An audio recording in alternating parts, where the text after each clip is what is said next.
La thématique cette année, c'était l'innovation. Il y avait donc 2 journées.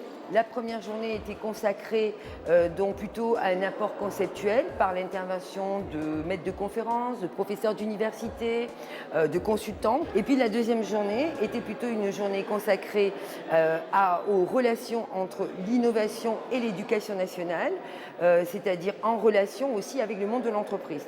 On considère vraiment à juste titre que ces relations doivent être un levier pour favoriser l'insertion professionnelle des jeunes. L'avenir de notre pays dépend de la capacité d'innovation de nos jeunes, de la capacité d'innovation de nos enseignants, et c'est l'objectif de ce séminaire, et de leur envie d'entreprendre leur vie au sens large. La Fondation Entreprendre, elle réunit des gens qui sont convaincus que pour l'avenir de notre pays, il faut créer davantage d'emplois et que pour créer davantage d'emplois, il faut créer davantage d'employeurs.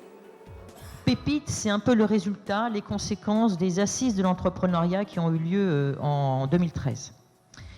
Et à partir de là, effectivement, le ministère de l'Enseignement supérieur a décidé à afficher 2 objectifs très précis: la volonté de développer la culture entrepreneuriale dans nos établissements, et puis la possibilité d'aider les étudiants qui sont porteurs d'idées de création, qui ont un projet de création d'entreprise, de les aider à passer à l'acte. Alors R2E, ça veut dire rencontre enseignant-entreprise, et sa vocation, c'est de pouvoir accompagner les enseignants pour pouvoir les sensibiliser à l'esprit d'entreprendre, et puis ensuite pouvoir sensibiliser leurs élèves à l'innovation, à l'insertion professionnelle et à des outils, à des méthodes pédagogiques innovantes. C'est fondamental, l'innovation pédagogique dans notre métier, notamment dans la filière économie-gestion, où on a beaucoup de transversalité, et c'est très jouissif de pouvoir innover tous les jours dans notre travail, de ne pas s'ennuyer, de remettre en question nos pratiques et de faire évoluer par conséquent les élèves. Tout ce qui n'est pas texte de loi, décret, arrêté n'existe pas, bananez-les-le et vous allez récupérer des espaces de liberté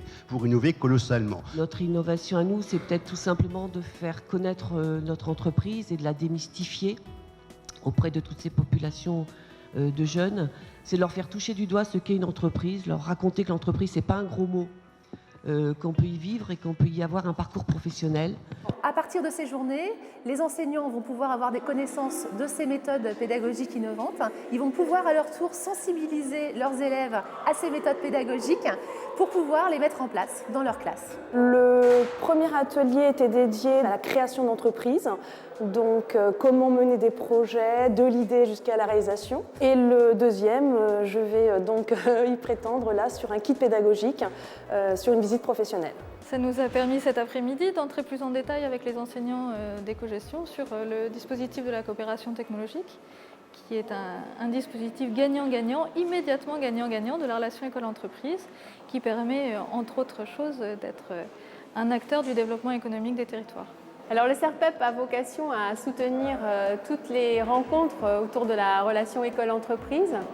Et également, au cours de ces journées, c'est l'occasion pour le CERPEP de présenter les stages qui sont à destination des enseignants de toutes les disciplines, mais aussi de tout personnel du système éducatif. Et dernièrement, on a créé une opération avec un très fort soutien de l'Éducation nationale, qu'on a appelé IDTech, qui est l'idée de les jeunes font dans le cadre de la formation technique des réalisations. Alors nous, on a décidé que tout ça, ça devait être montré pour mettre en valeur, d'une part, les formations qui sont très bonnes, qui sont faites, pour montrer les formateurs qui se donnent vraiment dans le domaine du technique avec leur cœur à ce qu'ils font, et puis pour montrer les élèves que quelque part, jamais on montre. Mon idée, c'est de créer vraiment un site d'orientation collaborative. Les emplois dans 10 ans, on ne sait pas bien lesquels ils seront quand même. Donc aussi à nous de leur donner des compétences un peu généralistes qui vont leur permettre d'être capables de s'adapter et d'apprendre. Une entreprise qui recrute ne peut pas faire abstraction aussi de l'évolution de sa société et de l'évolution de ses jeunes. Pour favoriser l'insertion des jeunes, il faut effectivement qu'ils soient compétents en termes de formation,